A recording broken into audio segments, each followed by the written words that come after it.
It's 10:36 a.m. Eastern Time here in the United States. Let's move on now from the East to Washington, D.C., where Dr. Ernesto Castañeda is, a professor at American University, director of the Center for Latin American Studies, and director of the Immigration Lab at the university. Ernesto, good morning, thank you for joining us. Good morning, Cesar.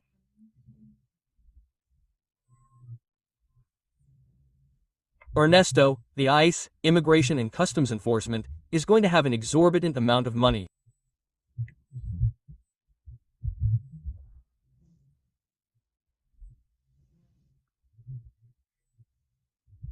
Mr. Tom Hallman, who is the so-called border czar, the immigration czar, has said that with more levels, they will have more agents, and more agents mean more criminals arrested and removed from the streets of this country every day.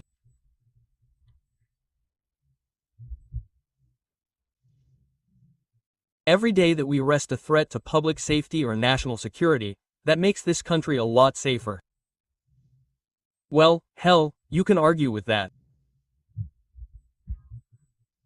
The thing is that for Mr. Hallman, it seems that every immigrant is a security risk, a criminal. I would like your opinion on this, please, Ernesto. Of course, Cesar, it is a very important question.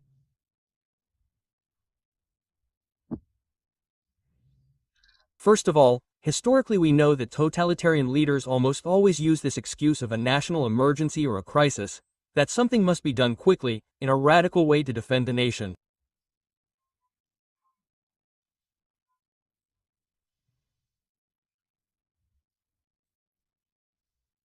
So, we are seeing here that the immigration issue has been used.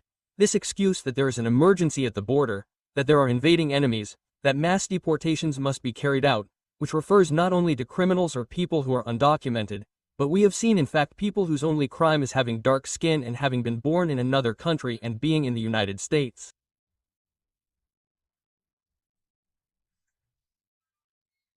So, a very large definition of this cultural fear that some American elements have that an invasion of people who speak Spanish, other languages, is a threat to the existence of Anglo-Saxon culture, which is disproportionate. It is not true, but they believe in it.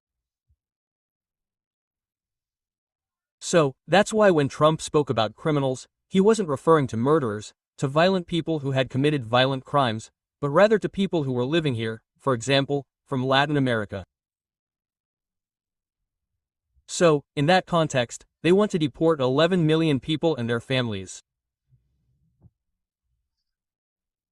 So, with so much money, they're going to try to do that, which is, let's say, the easiest thing to sell, but it's not going to be so easy for the public to accept it so directly. I read a study by Professor Theda Skocpol, a professor of government and sociology at Harvard University.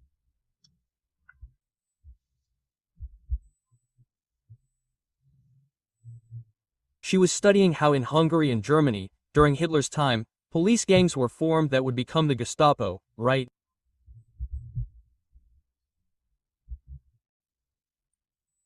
And that would end up carrying out all these races against minorities.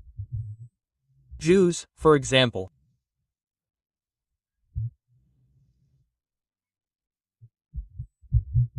She says, last year I thought that the United States was, to some extent, protected from any form of similar coercive authoritarian power, similar to what happened in Germany, for example, because of its federal structure, because of the, right of state and local governments to control most police powers.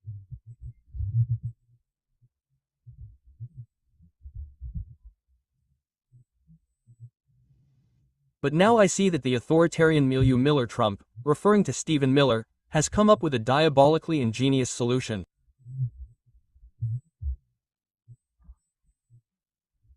Immigration is one area where a president of the United States can exercise legal coercive power virtually unchecked, especially if he has the backing of a majority of the Supreme Court and a corrupt Justice Department. I'm interested in your thoughts on this very serious and sensitive observation. Absolutely, Cesar. My colleague Theda Skocpol reminds us of the role that so-called law enforcement has in suppressing political opposition. In the case of Hitler during the Weimar Republic, there were many local police forces and there was a struggle over who had control of those forces and they were fragmented. But Hitler uses the military, black shirts, coffee shirts, and local police to advance his agenda. Something that is seen in the Weimar Republic is that coup attempts by right-wing groups were not prosecuted by the judicial forces as much as attempts at rebellion or protests by left-wing groups. Something that we are also seeing right now. So, what Theda Skocpol says is that the United States, not having a national guard like other countries, France for example, not having a law enforcement agency, was a way to prevent an authoritarian leader from having complete control of the country, because the FBI and the EA are relatively small and have a limited area of action. But he is saying, and they are absolutely right, that it is becoming Donald Trump's paramilitary force. The excuse is to deport foreigners, but they have so much money, so much budget, so much flexibility, that there is going to be corruption to pay off Trump's allies. There will be a lot of funding available to build new prisons. And what we saw, for example, yesterday in McCarthy, in Los Angeles, is that they are intimidating the public, not only foreign-born people, but also their children, their relatives, Latinos in general, in Los Angeles, so that they stay home, do not go to public places, do not protest, do not march against them. So, where there is a relationship that begins with the Gestapo, just like not allowing Democrats and others to visit these detention centers, it is a way of politicizing law enforcement, ICE, the hooded men, in order to also attack, or make an excuse, or try to create, confrontations between the political position of the regime and, in this case, the members of the IT.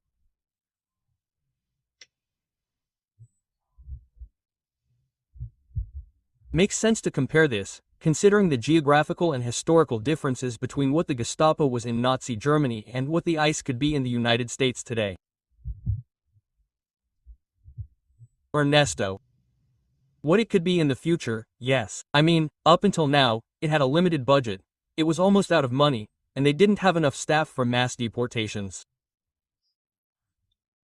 But with this big new budget, they're going to try to hire people en masse, or have their contracts, and then they're going to expand their roles, which will go beyond the immigration issue, and that's where the Gestapo could come in. But even if it has the support of the judiciary, as Tashby says, I still see a little bit of hope, Cesar, in that much of the public doesn't believe this story that all immigrants are criminals and that deporting them is okay and that they're defending the nation. Many people realize that this goes against the civil liberties of all people in